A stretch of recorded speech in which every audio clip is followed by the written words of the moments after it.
It's really not cool. Black men are attacking black women. And it's not cool. They're not creating homes. They're creating babies everywhere. It's not cool. This is like the pot calling the kettle black, because you're telling Cam Newton that he needs to get married and be an example for the black community, when you as a black woman don't even want to marry a black man because you want to date outside your race. What are you talking about? Have you ever dated outside your race? Yes, that's all I would like to do. No? Yeah. What's up, guys? It's your girl Rivah, and I'm back again with another video.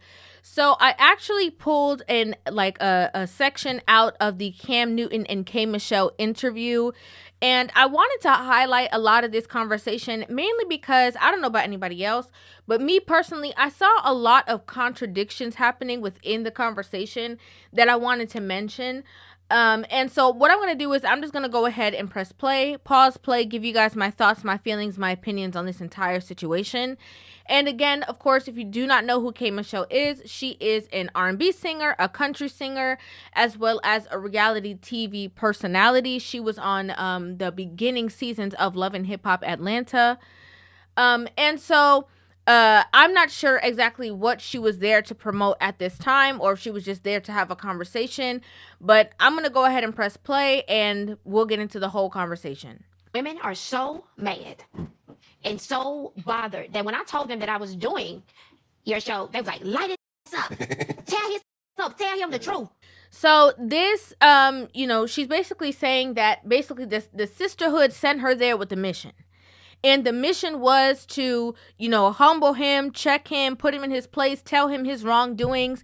And that is coming off of the tail of what happened when Dr. Cheyenne Bryant was there, and the two of them had a conversation in regards to his family structure, his family unit, and women felt so happy that she, checked him.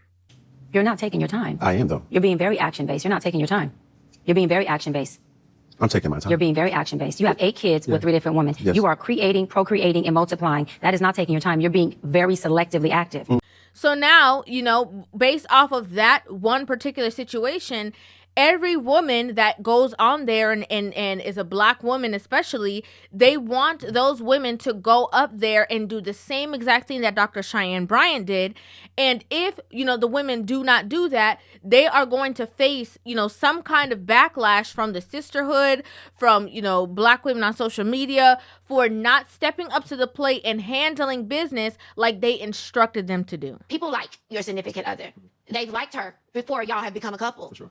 And some things that she has said, might have offended women in other ways, like, and now they're like, oh, so now you're in this situation that you made fun about. So Cam Newton is in a relationship with comedian Jazzy. I think her name is Jasmine Brown. And, before the two of them got into any kind of relationship, she was on social media basically calling women that, acted a certain way pick-me's. She talked about like all kinds of different, attributes of women and how they would be like beneath men, and that could never be her. So this is the woman who became his 3rd baby mother. And this is the way she was talking about quote unquote pick-me's before she got with Cam Newton. These are women who try to do everything right just so a man can choose me. Yeah, cut that out. Because I'm going to keep it real with you. Men already know what they want in a woman and who they want. But if you're so nurturing and you're an asset and it's not you, they'll never tell you to stop doing what you're doing because it's beneficial. So basically, now that she is in this relationship with Cam Newton and, a lot of their personal businesses out there, a lot of the conversation is surrounding her, in a certain light because of the things that he tells on the podcast. Now what she's saying is that a lot of women do not have any kind of compassion, empathy, or sympathy for her because they're like, how come all of a sudden you now have this epiphany and you get it, but when other women were being nurturing and doing the best that they could, you called them derogatory names. And now all of a sudden you done switched up. Yeah, you done switched up, but I'm telling you, something called being drunk. Oh, hallelujah. It will make you see things differently, do things differently, and just love in general. So I thought this was interesting that she talked about being like, demonetized. And because she's basically saying like that's why, you know, obviously Jazzy changed her tune because she was in a certain type of relationship or whatever the case is, and so now she's singing a whole different tune. And I think that just speaks volumes for a lot of different things.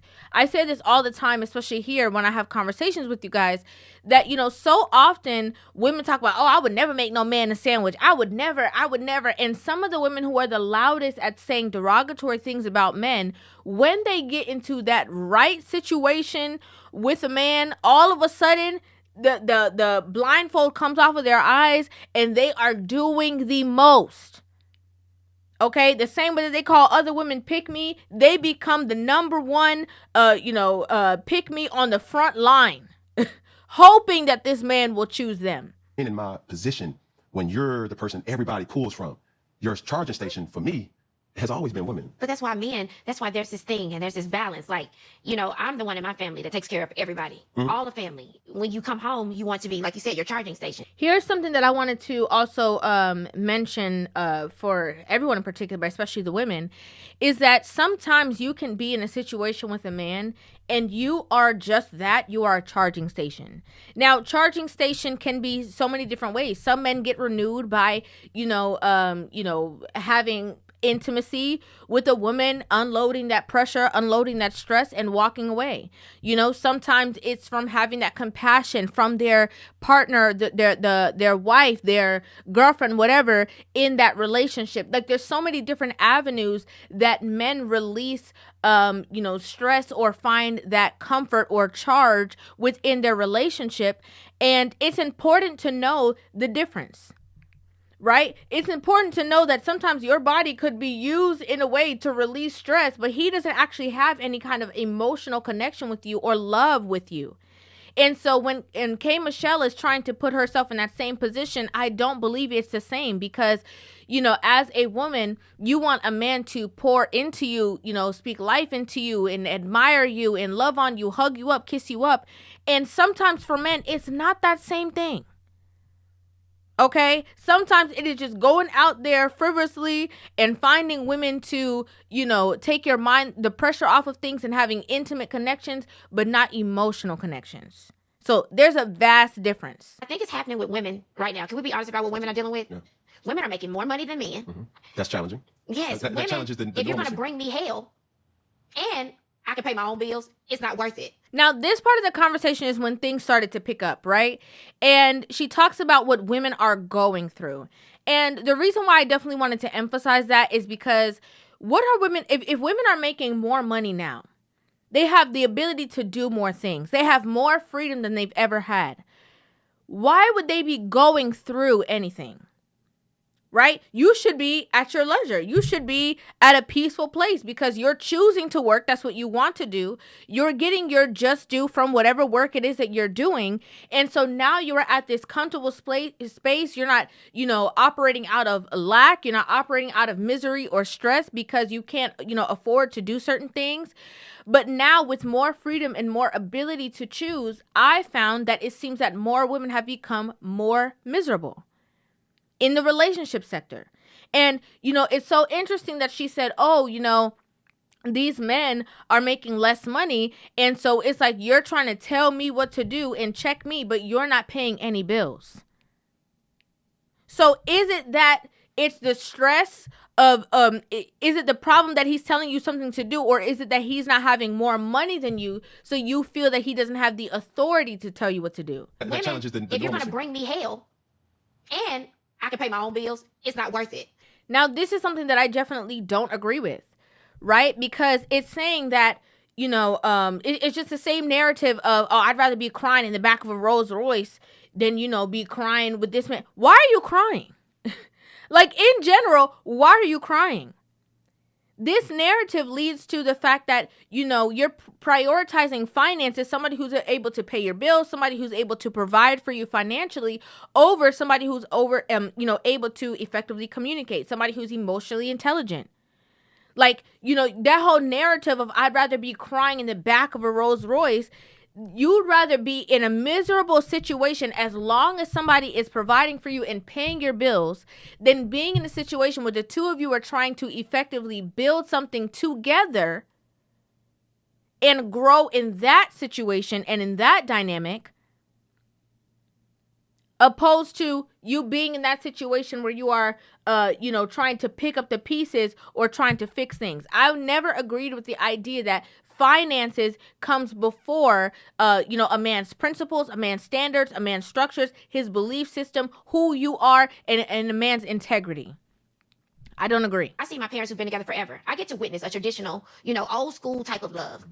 But nowadays, what we're witnessing city girls, we're witnessing this and that. And it's like the genders are doing this. Clash. Something I noticed very off-rip is that she talked about what women are going through.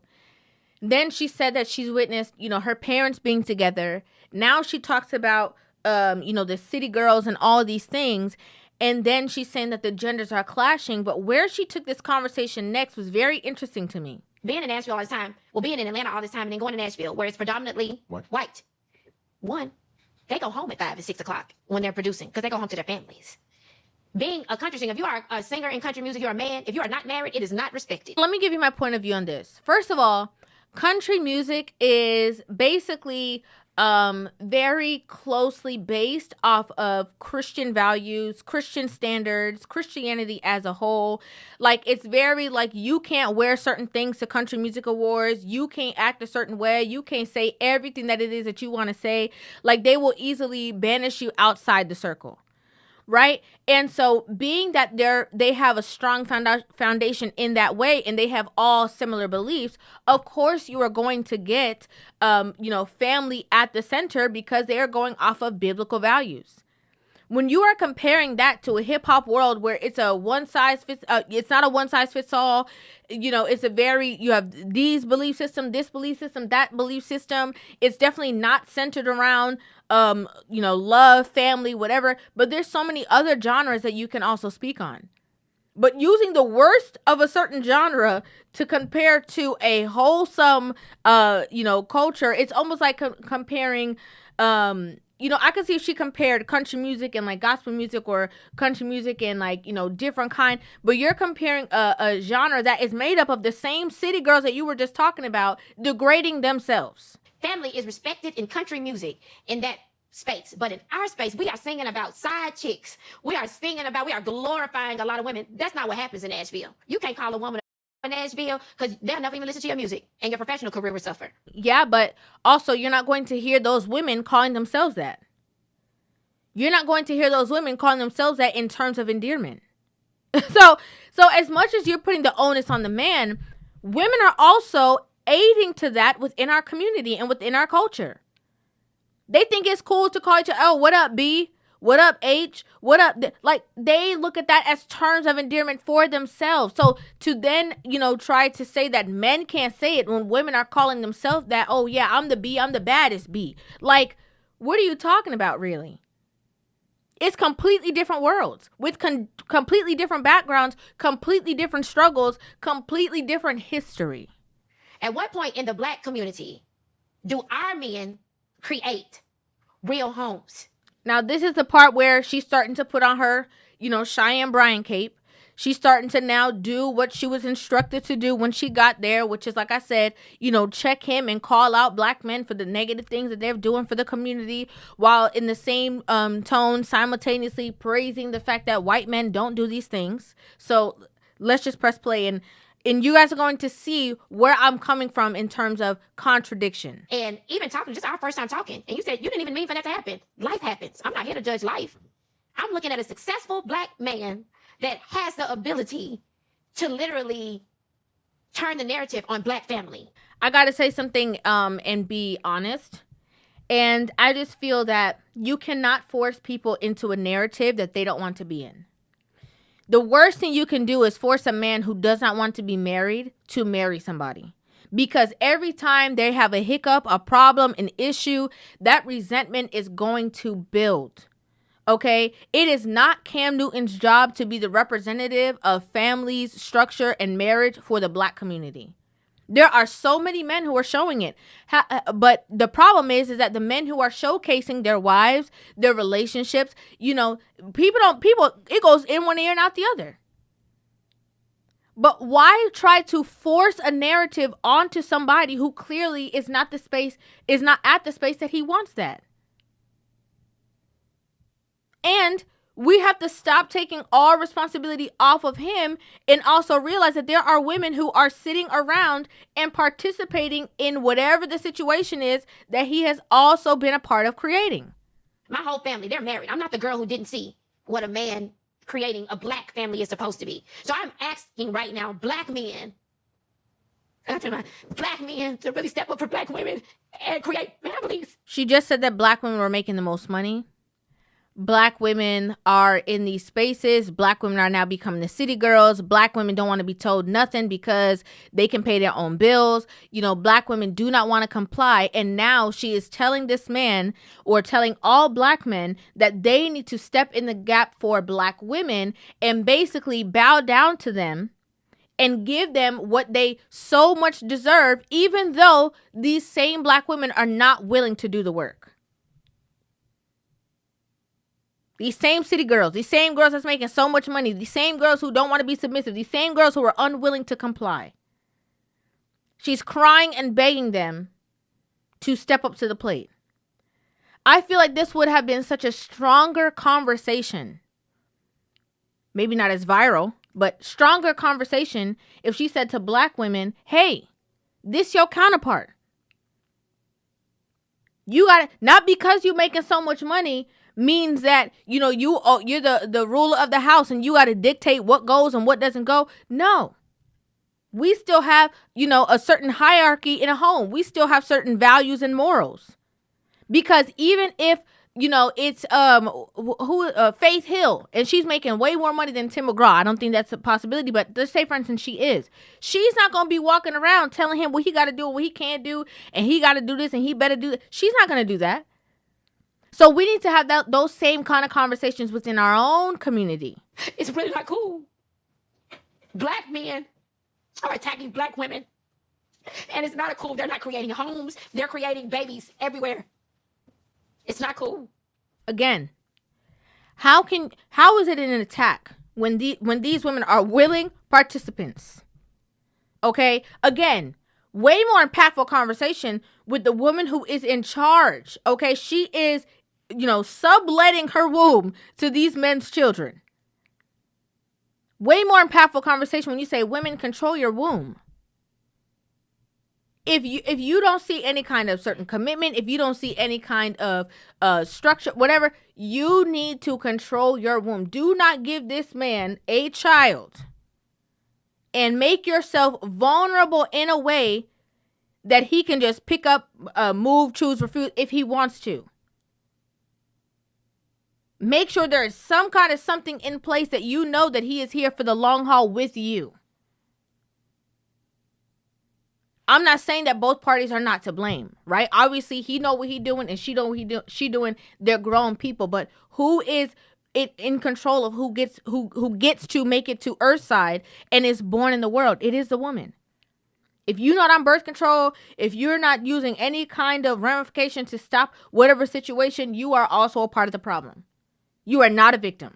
And I'm asking you, other successful black men, you have to set an example as leads. The cute social media back and forth on black women. Black women are strong. Black women are where you come from, this and that. This conversation always goes to, you know, your mama black. You know, that's where you come from. And so you got to treat all women in a certain way. But how come, again, we don't have the same conversation with black women? A black man is where you come from. That's what you should respect. That's what you should, you know, try to. No, the conversation is always tilted. Always. As if all women are victims. No women are the problem. How many examples have we seen of men trying to portray successful marriages and turn around and the woman takes them for everything, lie? You know, if we want to use athletes, for example, Deion Sanders and Pilar Sanders was a grand example of that. Grand example. You know, and K. Michelle said that she saw her parents married forever, her grandparents, everybody, you know, she's seen strong family units, but you've also seen the traits of these women. And so I would love for women who have seen these things to bring to the conversation the traits of those women. Because if you can have one woman who dates a certain type of man and she gets nothing from him, crumbs, terrible situation. He don't want to be with her. He don't want to fool with her. She gets played like like a game.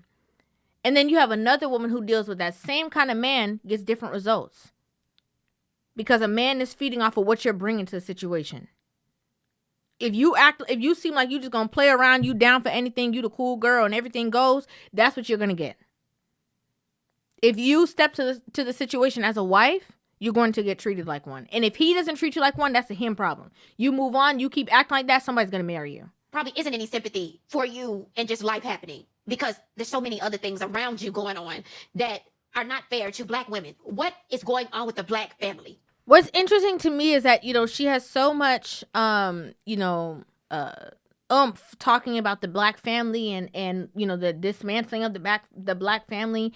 And later on in the conversation, they actually ended up talking about the fact that she doesn't even date Black men. Normally, I don't even want a man.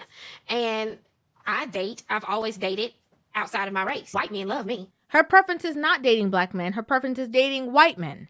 We are consistently creating the cycle of kids who can't come home and see their daddy there. And they see their mama sad at night. What about the truth that sometimes a mama is sad because of self-inflicted pain? What about the fact that some women have a baby to one-up the next woman that he actually is truly in love with or wants to be in a relationship with, and so she does that as like a caveat to try to manipulate the situation and gets what she wants out of it?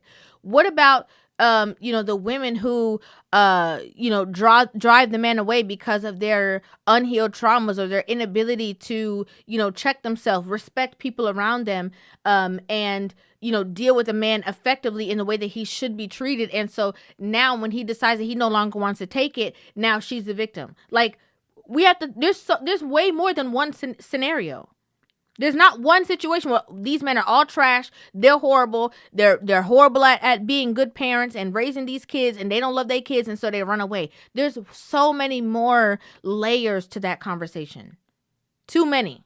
At what point is the successful Black man in this world going to step in and really create structure? I see white men doing it every day. I get to witness the best of both worlds every day. Again.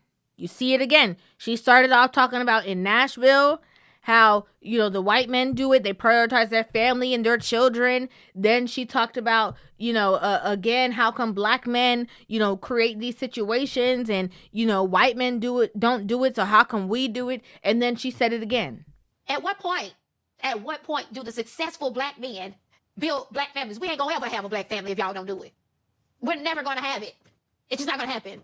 Again, I think the strongest point missing from this conversation is, do those wives that these successful white country singers go home to, do those wives act in any way similar to the way that you see Black women acting, especially on social media? Do they? Do those wives get to dictate, disrespect, demean, degrade, emasculate their men on a daily basis and get the same treatment as if they did nothing wrong? Do those men feel like they are the leaders of their homes? Do those men have to bow down to their women? Or do their women understand, respect, and know the hierarchy? But at what point do you take that Black woman? Do you be in a home and show your kids what it's like, At what point do you take a grip to it, not make excuses for it or mantras and things like that? It is so unfair to Black women who have been the strength and builders of so many things. If you think that's unfair, imagine how Black men feel when, they've been at the forefront of so many things, and then they go home, and while everybody else goes home and feels respected, they go home and they don't feel that way. Imagine that. If you think what Black women go through is unfair, imagine what Black men go through and their masculine ego. Imagine that. Imagine, being halfway respected outside and even worse, less respected when you go home. Imagine that. And I know life happens. You can't be with somebody you don't want to be with or whatever. But my grandparents did it. My grandfather, 92, died when he was 92, my best friend. I never seen another type of man. That's why I turned down 3 rings. Because they wasn't like my grandpa. The issue is that a lot of women are wanting the love from their grandparents' generation, and they're wanting certain types of men or certain archetype of a man, but they are not willing to be the women who were the counterpart for that type of man. They don't see it necessary. They don't deem it necessary. They feel like, what's the problem? Why can't I just be how I am, come as I please, and you just fix it for me? Why can't you just right all my wrongs and I don't have to do any of the work just because I'm a woman? What point are our black men going to stop the bull, social media, and all of that, and build black homes? If we don't build black homes, we can't depend on white folk to build black homes. I can't understand why she keeps saying we when she has, 100% talked about the fact that that's not even her preference. I'm so confused at why she keeps saying we. So when you see somebody like your significant other who clearly loves you, and it's all these black women rooting for her, rooting for you, they want you to build a black home. At this point, she goes back to, his specific relationship and is talking about the fact that, obviously the backlash that he's getting on social media with his girlfriend, Jazzy, and she's getting is because they want them to do it right. They want him to do right by her. They want him to, do the right thing and marry her and fix the situation, whatever the case is. But I have to say it again. The worst thing that a man can do is be forced to do something because it's the right thing and not what he truly wants to do. And let's be clear. She was clearly okay. She's pregnant again on baby number 2.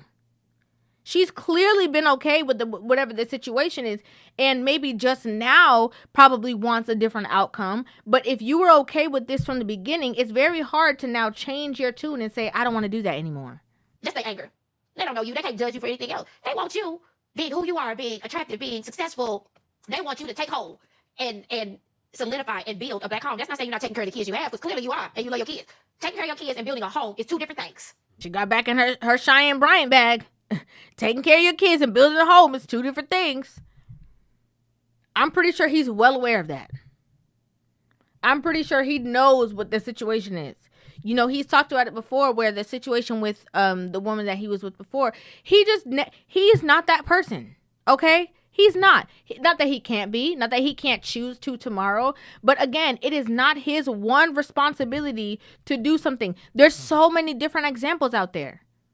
There's so many different ones. You seen LL Cool J been married forever. Morris Chestnut married forever. Like, I can go down the list of black couples who have been married forever. Why wasn't this pain or, angst, centered around the conversation, even in the likes of a Tia Mowry? Why wasn't she on a conversation with Tia Mowry saying, you need to fight for your marriage and stay in your relationship because there's people watching you and you were setting examples? Why wasn't there that much, emphasis on black families and marriage and structure when women are walking away? Why not? Black women have we get copied from hair to body to everything. Black women are the most unloved individuals in America, but the ones who have built. The most mimicked. Most mimicked. Good or bad mimic, Well, we looking to you. We looking to you. Now, this is a bold-faced lie. Okay? I'm going to keep it real. This is a bold-faced lie. Not that black women are not the most mimicked, because I do agree with that. I think, black culture in general, black men, black women, we set the trends. It's just true. Okay, it's very true. And I think trends are sometimes fleeting because people borrow from different communities. People borrow from each other. But, we're at the forefront of like what's cool, and that's been going on for a very long time. But also, it's untrue that when she's talking about the fact that, we're in these spaces and we're looking to you. How many times have we seen women get on the internet talking about, you think I'm doing this for a man? I don't care what a man thinks. Men say they don't like eyelashes. I don't care. I'm doing it for myself. Men say they don't like the BBLs. I don't care. I'm doing it for myself. Why would I care what a man thinks? They're not looking to men. I think that K. Michelle has missed a very big part of this conversation in which women are now X-ing men out of the equation. They're purposely doing things to go against the grain. Not wanting to problem solve, not wanting to be on the same page, not wanting to fix, to go against, to say we are better than you. And if you want me, bow down to me. That's a big difference in conversation. A successful black man, we are looking to you to change the narrative. And when you don't, it becomes, go on that show and tear his up. No, they just like to see men humbled. They just like to see, men who are powerful in certain ways get told off, like I said, checked and belittled and shown, yeah, you see, that woman can go over there and put that man in his place because, he might have all that money and he might have them followers on social media and he might get any woman that he want. But we going to have some woman that's going to, humble him. That's the only reason. Have you ever dated outside your race? Yes, that's all I would like to do. Now? Yes. Okay. I always get in trouble for this over the past 3 years. I've always told my sisters to go where they're loved. And I've always told black women to be open to dating, even outside of their race. You done did all that yapping just to turn around, cry, do the most, talking about black men, black families, black relationships, and you only date outside of your race. What the helly? I'm an opponent of happy. Yeah. Happy. Go to, go do, go be with whatever, whoever, whenever, as long as it incorporates happily. Yeah. Then whatever. Don't tell me you're married. If you can't tell me that you're happily married. Cam Newton was saying that he is in support of anybody doing anything that makes him happy. I think most men are. Most men don't necessarily really care. It's more women who get, pent up and emotional about things or relationships that don't really affect them in any way.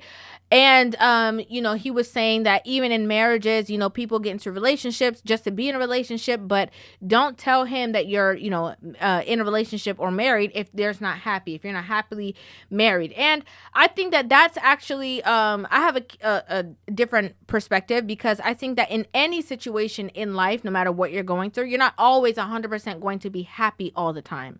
Sometimes there are phases that you are just there out of duty. Sometimes you're there out of commitment, but sometimes the happiness factor doesn't always set in. And so if somebody is in a space that they are not at their happiest moment and then they talk to you about their marriage, you could get the wrong impression of the entire, years of situation just based off of this season that they're in. So I don't agree with that. And I think that people who aren't married or have never been married have that perspective that you're supposed to be happy all the time, that you're supposed to be, running off into the sunset on a daily basis just because you have this commitment with one another. And that's not true. Just like Cam Newton playing football, every day I'm sure he was not happy, but he's saying, I love football. This is what I'm going to do and I'm committed to it. When you go through injuries or hurts or pains or fighting or whatever the situation is, you're not always going to be so exuberant about the situation, but it's your dedication and your commitment that helps you stay the course through those situations. Oh, but they gonna tell you they married. I've been married, but you are miserable. Yeah. It reminds me of Frost Bistro. It reminds me of the Rashida and Kirk situation. They've been married for forever and they are miserable. That is horrible. I thought this was interesting because she mentioned a black couple who they've been married for a lot of years. He had infidelity on his side. I think there was even a child conceived out of that situation. They are still together. They raised their families together. She raised that child as like a stepchild. Like they have been able to overcome, stay together and work through things. And as she said that she wanted a black family, as she said that she wanted the men to come home, as she said that she wanted the kids to be able to come home and see their father and people to stick through things, now she is in the same breath, trying to speak down on a couple who was able to do just that. So that's very interesting to me because, if you have these conversations, you got to be steadfast on your belief system, on what you believe, not your feelings about people because you don't really like them, not a certain idea. No, if you are talking about the black family and building the black family, in my personal opinion, I believe that if you are talking about those things, you got to be about it too. If you talking about, you want black men to get it together and build black homes, black loving homes with black women, I think you as a black woman are supposed to want to be with a black man then. I think that should be full stop conversation if you feel so passionate about it, because this is like the pot calling the kettle black, because you're telling Cam Newton that he needs to get married and be an example for the black community when you as a black woman don't even want to marry a black man because you want to date outside your race. What are you talking about? That makes no sense to me. I'd like to know what you guys think about this in the comment section down below. I'm going to go ahead and stop the video right here. Make sure you guys give that video a thumbs up. Hit that subscribe button. Let me know your thoughts in the comment section down below. And I will see you guys in the next one. Love you.